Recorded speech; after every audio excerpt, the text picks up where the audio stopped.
What is going on, guys? It's your boy Az. We are back here. Hope you guys are having a fantastic day so far. And yeah, we're gonna be talking about the RETCON team, and of course as well for the redacted dimension. Most recently, if you guys have been following along here, you'll know that I did level up my Jeff, the Land Shark. We've been facing him off lots in war defense, and he's earned my respect. So that's the reason there. And of course as well, I was hoping to make this video because there was a earlier video months ago where I was trying to get through the redacted dimension, basically trying to use minimal investments on the team. And I've realized after 20 attacks on the first node that it was not going to cut the mustard. So I decided, you know what, let's kill two birds with one stone. We're going to bring our Jeff up. He's going to be good for the Sentry Challengers. He's going to be good for the next set of Blade Tower floors. And of course as well, he's going to be an excellent plug and play for war defense as well. And plug and play actually in a lot of game modes, right? He's good because he's got that turn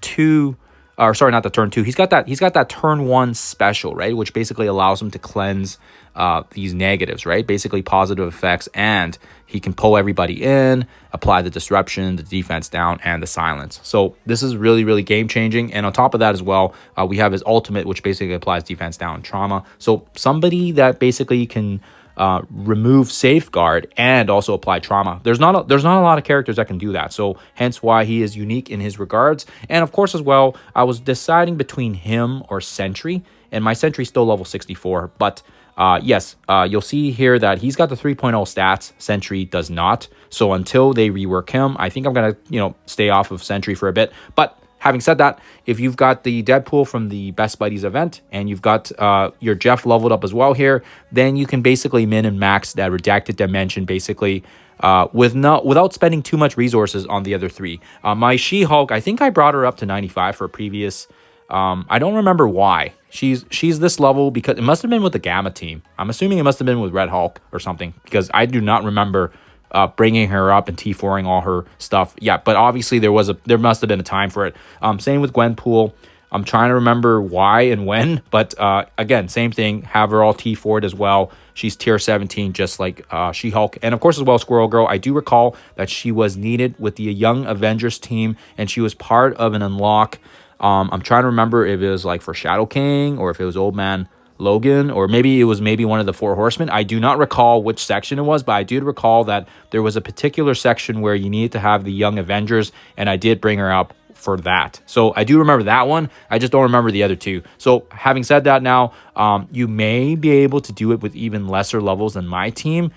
This is just what I had at minimums, and I found this to be quite effective for the redacted dimension. And of course as well, that's going to be good for getting you some G20s and some red stars. So let's jump into the dimension here so we can talk further. All right, so yeah, we're in the redacted dimension, and as you guys can see here, we started this about a day ago, and I think I forgot one attack or so because we just got busy on the weekend here. But first attack, again, you can see here that basically one shot. Yeah, next node, one shot. Let's see here, next node, one shot. Yeah, we pretty much one shot up until I think one of the last nodes here, just because it gets a little bit more difficult. And then yeah, I'll show you guys here when we go into the node 7 here. I'm not gonna have the entire gameplay of it, but yeah, you guys don't need to get the one shots. You can just take your time with it. But I think what is essential is we always want to make sure we have enough energy for the next node. Jeff opens up with that massive special, which basically cleanses, clears, applies the crazy amount of negatives.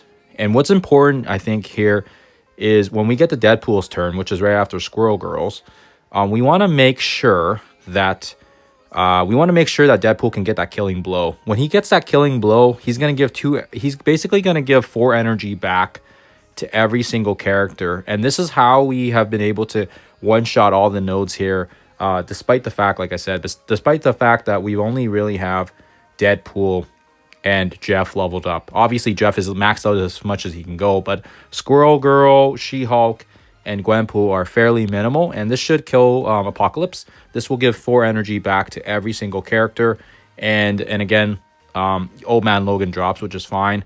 We'll throw the AoE here, and let's see here. We are just a few turns off looks like from Jeff's ultimate, which really sucks actually. We want Jeff to obviously get there before Old Man Logan, because if we don't kill Old Man Logan, then it can be very problematic. So here we can do the killing blow and give energy to the team, but we don't need to do that because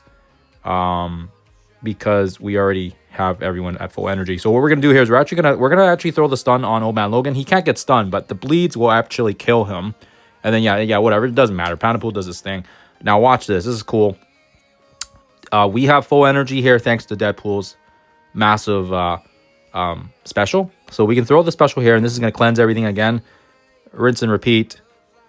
And oh, he's gonna do a double here.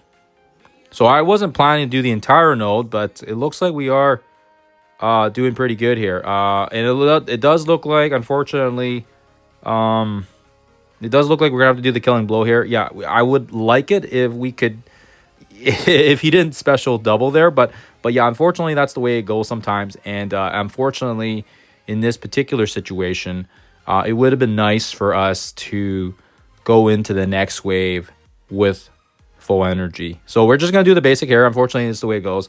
Fantastic Four is the next team. We'll throw the ultimate so that we can apply some negatives. I don't like playing this team here because I do recall when I played this the first time around. I think this is one of the nodes that we do have to take more than one attack attempt, just because I was trying to get my cooldowns correct. Because you want to make sure you can go into the next node with full energy as well. So again, this one here, we have Deadpool. Using his special would be nice to get a kill, but there's no way he's going to kill anybody off because even our Deadpool, he's not totally maxed out, but he doesn't have the killing abilities right now to get everyone down. So we'll just maybe basic Franklin. And then, yeah, Jeff should get a turn here. So it would have been nice if he had a special, but unfortunately he doesn't. We'll throw the ult here before Franklin kicks our butt. And Franklin should be able to use his ult, and Invisible Woman's probably going to use her ult as well. But yeah, this is the node, I think. This is where you start running issues because you have to absorb the ults. And, you know, for the sake of getting through to the next section, you want to make sure that you can go into the next node with full energy. If you don't go into the next node, then it becomes quite a bit harder. But yeah, like I said, we got through basically the first 6-7 nodes in the first day. And we actually did a pretty good dent here as well here on the damage side of things. We got 238 mil out of the, we basically got like 70% of it done. And yeah, we just have the Fantastic Four. What I'm thinking here is when we go back in here for the next attack, then you can go in here, get your cooldowns ready to go. And then once you finish this node, you want to absolutely 100% be ready to go for the last node, just because there's Blue Marvel, Galactic Council, you got Black Order, Reworks Null.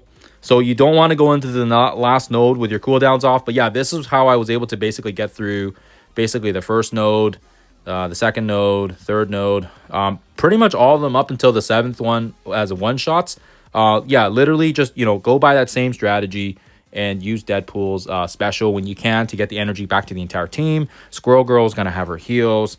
And yeah, despite the fact, like I said, having like a lower end team and kind of minning and maxing and trying to watch our resources carefully here, then you can definitely for sure take advantage of the fact that you are able to get through the redacted dimension quite speedily. And of course as well, getting through it quickly now is a good idea because of course Jeff is going to be needed for the for the next set of Blade Tower, and of course as well for the Sentry challengers as well, and he's great for ward defense and some other stuff as well here. So anyways, that's just my 2 cents. Let me know in the comments below if you guys are skipping this or if you guys don't care for it. But otherwise I feel like it's been pretty entertaining to go through the redacted dimension, get some free goodies out of it as well here, because yeah, we do have basically the 7 red up for grabs, and then we're also going to get some G20s and some other goodies as well here upon completion. Other than that, guys, thank you for watching. Always appreciate you tuning in, and I will see you guys in the next one.